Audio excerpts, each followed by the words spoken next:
ایک عورت عراق سے آئی، اس کی 5 یتیم بچیاں تھیں تو اسے ضرورت تھی وظیفے کی۔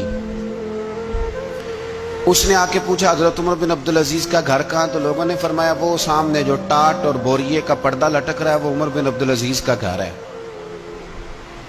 دروازے پہ دستک دی تو ایک عورت اندر برتن دھو رہی تھی۔ پوچھا السلام علیکم، امیر المومنین سے ملنا ہے۔ وہ کہنے لگی اس درخت کی چھاؤں میں بیٹھ جاؤ، ابھی تشریف لاتے ہیں۔ تھوڑی دیر گزری تو حضرت عمر بن عبدالعزیز آئے تو کنویں سے پانی نکال کے نا، سین میں کنواں تھا تو جو جگہ میں مٹی اڑ رہی تھی نا، گرد اڑ رہی تھی، ہوتا ہے نا عصر کے بعد لوگ پانی پھینکتے ہیں، وہاں پانی پھینکنے لگے، چھڑکاؤ کرنے لگے۔ تو تھوڑی تھوڑی باتیں وہ خاتون آپ سے کرنے لگی تو وہ جو عورت آئی تھی نا وہ کہنے لگی تم غلام سے باتیں کر رہی ہو، تمہیں پردہ کرنا چاہیے۔ وہ کہنے لگی یہ غلام نہیں، یہ میرے شوہر ہے اور یہ امیر المومنین عمر بن عبدالعزیز ہے۔ کہنے لگی یہ عمر بن عبدالعزیز ہے؟ کہا ہاں یہ عمر بن عبدالعزیز ہے۔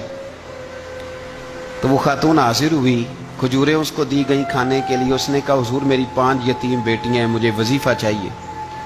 جناب عمر بن عبدالعزیز نے ایک بیٹی کا نام پوچھا، ولدیت پوچھی، وظیفہ لکھا۔ عورت کہنے لگی اللہ تیرا شکر ہے میری بچی کا وظیفہ لگ گیا۔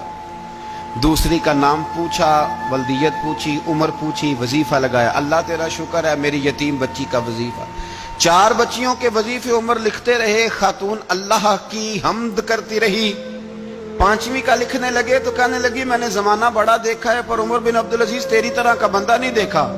آپ فرمانے لگے اب میں 5ویں کا وظیفہ نہیں لکھتا، 4 کا وظیفہ جا کے گورنر سے منظور کرا لے اور 4 کو کہنا تھوڑا تھوڑا 5ویں کو بھی دے دے۔ حضور کیوں نہیں لکھتے؟ فرمایا جب تک تو حمد کے لائق رب کی حمد کر رہی تھی میں وظیفے لکھ رہا تھا، اب تو نے میری تعریفیں شروع کر دی۔ اپنی تعریف پر کیسے وظیفہ لکھوں؟ وہ تو حمد کے لائق ہے، اس کی حمد ہونی چاہیے، لیکن میں اپنی تعریف پر، اپنی خوشامد پر میں نہیں لکھتا۔ جا اللہ تعالیٰ تیری لیے بہتری کرے۔ وہ خاتون کہتی ہے میں وہاں سے آئی، مجھے مہینوں لگ گئے، سفر لمبا تھا، عراق پہنچی تو عراق کے گورنر کو جب میں نے وہ روکا دیا تو ان کی چیخیں نکل گئی، تڑپ کے روئے۔ میں نے کہا کیا ہوا؟ کہنے لگی بی بی جس نیک آدمی نے تجھے یہ لکھ کے دیا تھا نا، چند دن ہوئے ان کا انتقال ہو گیا۔ عمر بن عبدالعزیز پردہ فرما گئے۔